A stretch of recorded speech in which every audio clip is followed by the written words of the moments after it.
One of the best ways to develop ourselves as individuals and as part of a social group is to think and accept ourselves as an entity, a whole entity, with virtues and flaws, with an array of feelings that range from pleasant to painfully uncomfortable.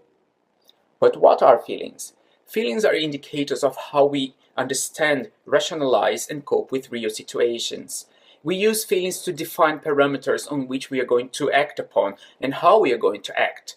Imagine, if we face some difficulty, we can experience this difficulty to move on or to move away. It shows us where we stand and what to do. Throughout life, from an early age, first in our families, in our group of peers, and then any social group that we are part of, we learn to classify our behaviors, thoughts, and feelings as negative or bad and good. And we learn that negative feelings are unacceptable. We need to avoid them, to shun them, to put them behind curtains.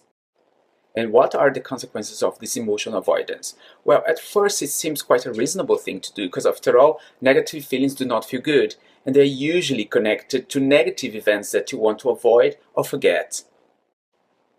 It pays in the short term and it seems as a good solution momentarily.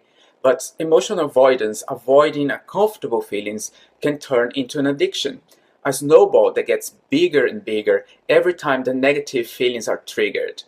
Not acknowledging these feelings can inhibit our coping systems. It can create anxiety through anticipation of events, and that can lead to a state of alertness that doesn't fit reality. You start building walls, avoiding, fearing these events that may not even happen, and then this state of alertness is a negative feeling in itself. It's the snake that bites its tail. The more you avoid uncomfortable feelings, the more you distort reality because you start writing a script for a film that doesn't exist. And this can compromise any sort of relationship that you may have.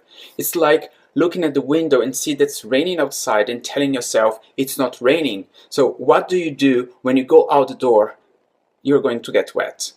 A good way to understand and acknowledge these feelings is not to attribute any value as positive or negative. You cast the right amount of light on them.